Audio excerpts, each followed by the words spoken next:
आं बड' राइटार्स एकाडेमिनि गाहाय नेहाथारि आनन्दराम औवारी एक्चुअली थांनाय जितु 2000 मायथाइनि जितु 27 जानुवारि जितु थामथि बर' आखर जालांबाय बिनि सायाव जों जोबोद गोजोननाय मोन्दोंमोन।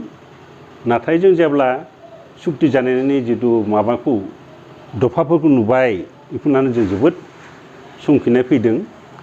ओमफ्राय थेवब्लाबो जों ओरै सानदोंमोन जे दा बेखौ लानानै जोंनि गेजेराव जों गोबां गालाय गुजाय फैदों। किन्तु जों सानो जे बे गालाय गुजाया जुदि मोनसे जानाय नङामोन जुदिहाय बिटिसि सुक्तिखौ बे थामथि सुक्तिखौ जुदि जोंनि आगोलनि जितु बिटिसि एलेखानि जितु एरिया बे जुदि एसेबो खहा जायाजासे माने सानजाहा गहपुरखौ लाफानानै सिमुलुगुरिसिम जुदि फोलावनायमोनब्ला बेवहाय थारैनो जोंनि गेजेराव जेबो हेंथा गैयामोन। किन्तु दा नुनो मोन्दों एक्चुअलि दा जोंनि बिटिसि एलेखाखौ जितु 6 सिड्युल आगुनि मोनखानाय बेखौ दानख'नानै गोबां गामि गोबां हयथ' माबाखौ दाननानै दा बेबायदि मोनसे बिटिआरखौ दाफिननाय बाथ्रा फैदों आरो बेखौ जों दा संखिखांदों। आरो बिनि थाखाय जों बड' राइटार्स एकाडेमि आसलथे जोङो दिदोमै बा जोबोद गोजोनै थानो हायाखै। बेखायनो जों बे गुबै जाहोनानो जादों जों पिआइएलआव सापर्ट होनाय बा पिआइएल होनाय जाहोना बेनो जे जोंनि जितु मोनखानाय 6 सिड्युल एरिया बिटिसि एरियाखौ दानख' थांनायाव जों जोबोद दुखु मोनदों। आं बे बिथिङाव बुंनो थांदों आसलथे बे मोनसे मा होनो बेखौ इउनिटारि सिस्टेम जायखौनो असमियाव एकिक नियम सानखान्थिजों बिथाङा बाथ्रा बुंबाय थादों। जोंखौ खोब दुखु मोनदों आसलथे बिथाङा बुंदों जिखुनु जायगायाव बुंदों जे माने गंनैसो एबा माखासे गामि दानख'नाय जुदि जों गोबां गामि मोनोब्ला जोंहा मा लकसान दं होनना बुंदों। बे खिन्थु बे जानो नाङा आसलथे। मानोना जोंनि बिटिसि एलेखाखौ 6 सिड्युलखौ एसेबो खहा खालामनाङा। बिथांमोना फोलावथों जों फोलावनायाव जोङो जोबोद सापर्ट दं। आरो दिनै जितु गहपुर एबा सनितपुर जिल्लानि बिश्वनाथ सारिआलिनि जितु मानसिफ्रा गोबां हयथ' बिथांमोना गिनाय फैदों जे जों दा पिआइएल होनायनि गेजेरजों एबा माखासे मानसि बा बड' राइटार्स एकाडेमि हक जा सानसुमा मानगोनां सानसुमा बसुमतारीनि दैदेननायाव जा मानगोनां चन्द्रन ब्रह्मनि दैदेननायाव जितु पिआइएल होदों बेयाव गोबां खहा जागोन एबा बिथांमोना बिटिआरआव हाबस'नाय नङा बेबायदि मोनसे गिनाय फैदों। बे नंखाय बे गिना गैया। दा हयथ' जों जितु जों बिदों जे जों एकमात्र जोंनि गुबै दाबिया जादों मा जोंनि 6 सिड्युल एरिया जाहाथे एसेबो खहा जाया जों बिनि थाखाय जों पिआइएल होदों। पिआइएलआ जों बिखेखयै जाहाथे जोंनि बिटिसि एरिया एसेबो खहा जाया जों फोलावनायखौ जों 100% जों मदद दं आरो जों बेवहाय जोङो फुलि जों सापर्ट खालामगोन। आरो जों दा लक्ष्य खालामदों जे मुंसायगिरिफ्रा बिथांमोना पलिटिकेलसो बांसिन बारसोमनाय नुनो मोनदों। नाथाय बिथांमोना जुदि दफाफोरखौ मावफुंनो आरो गुबैयै सिमाखौ फोलावनायाव एबा सिमानि जेंनाखौ सुस्रांनानै स्र' खालामनानै बिथांमोना हयथ' मोनसे पलिटिक्सआव बारसोमब्ला मोजां जागौमोन। नाथाय बिथांमोना जेंनाखौ सुफुङाबासिनो दिनै पलिटिक्सआवसो नांथाबनाय नुनो मोनदों। बेबो मोनसे जाहोन गालाय गुजाया। आरो बे खेथ्रआव आरो जों दासिम जों नोजोर थिदों जे मुंसायगिरिफ्रा खौसेथियै केन्द्र सरकार एबा जोंनि आसाम सरकार बिथांमोनखौ खौसेयै दफाफोरखौ मावफुंनो थाखाय नारसिननाय जों नुनो मोनाखै।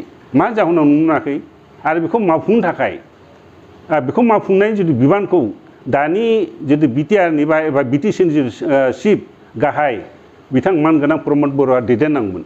नाथाय बिथाङा बेखौ मावफुंनाय नुनो मोनाखै। एक्चुअलि थिग जायाखै।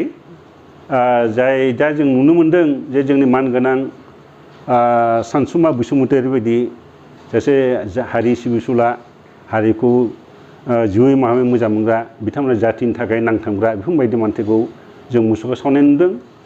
बेबायदिनो चन्द्रन ब्रह्म खाम्फा बरगयारी जोंनि गेदेमा बिथांमोनखौ आरो बिदिनो गोबां थुनलाइगिरि बिथांमोनखौ बेबायदि नुदों। बे जोबोद मुगैथाव खामानि जादों। आं खावलायो जाहाथे बिथांमोना बेफोरबायदि खामानिखौ दा मावथों। आरो आं दा मोनसे आंनि दुखुआ बेनो जे जितु पिआइएल होनाय मा खारनाव होदों बेखौ दानि सरकार बिटिआर सरकार एबा मुंसाय होनाय जितु हानजा बिथांमोना खौसे जानानै जायफ्रा पिआइएल होदों बिथांमोनखौ लेंथुमनानै सावरायनांगौमोन। नाथाय बेखौ नुवाखै। नाथाय बिनि सोलाय दिनै बिथांमोना माखासे गौथुमफ्रा मुसुखासो सावनाय नुनो मोन्दों। बे जोबोद नेहाथ आरो मुगैथाव खामानि जादों। जा आं धाराखौ बुंनो थांथ'ला बेनि जे दफाफोरखौ बुंनो थांला गुबैयै दा जितु जों नुनो मोनदों माखासे जोंनाव मोनसे माफोरखौ दानख'दों गोहोफोरखौ आं बेफोरखौ सिगाङाव दफाखौ आं मोनसे टन बुंनो थांला आरो जोंनि जितु एलेकायाव दानख' थांनायावनो जों गुबैयै जों PIL होनायाव जों सापर्ट खालामदों आरो बेखिनि आं मोनसे बाथ्रा बुंनो थांनो नागिरदों जे थांनाय 16 जानुवारियाव 2021नि CITआव जेब्ला मोनसे जथुम्मा जदोंमोन BTR सरकारनि हांख्रायनायाव बै समाव जोंनि मानगोनां दानि जितु मिनिस्टार उरखाव गोरा ब्रह्मआ मोनसे बाथ्रा बुंदोंमोन जे जुदि गंसे गंनै गामि दानायाव जोंहा जेबो आपत्ति गैया होनना बुंदोंमोन बै समाव उरखाव गोरा ब्रह्मआ मानगोनां उरखाव गोरा ब्रह्मआ बेबायदि बाथ्रा बुंदोंमोन नाथाय बिथाङा जुदि गोबां गामि दानख'योब्ला टाउन सहर दानख'योब्ला नाथाय जों जना थाया जों आन्दलन खालामनांगोन साफ्रोमबो आन्दलन ओंखारबोनांगोन होनना बुंदों दा बिदिब्ला बे बिथां बुंनाय बाथ्राजों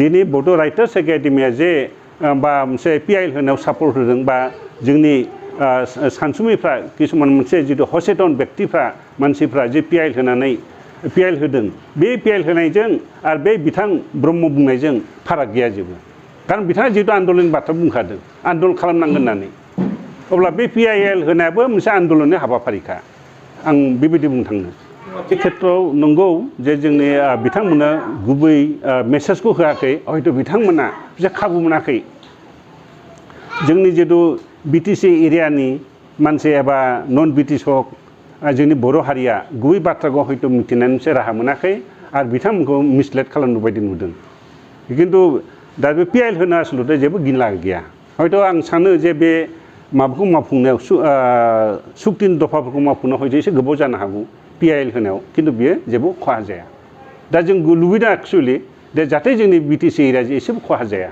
जों फोलावनायखौ जों 100% जों मदद दं आरो जों बेवहाय जोङो फुलि जों सापर्ट खालामगोन आरो जों दा लक्ष्य खालामदों जे मुंसायगिरिफ्रा बिथांमोना पलिटिकेलसो बांसिन बारसोमनाय नुनो मोनदों नाथाय बिथांमोना जुदि दफाफोरखौ मावफुंनो आरो गुबैयै सिमाखौ फोलावनायाव एबा सिमानि जेंनाखौ सुस्रांनानै स्र' खालामनानै बिथांमोना हयथ' मोनसे पलिटिक्सआव बारसोमब्ला मोजां जागौमोन नाथाय बिथांमोना जेंनाखौ सुफुङाबासिनो दिनै पलिटिक्सआवसो नांथाबनाय नुनो मोनदों बेबो मोनसे जाहोन गालाय गुजाया आरो बे खेत्रआव आरो जों दासिम जों नोजोर थिदों जे मुंसायगिरिफ्रा खौसेथियै केन्द्र सरकार एबा जों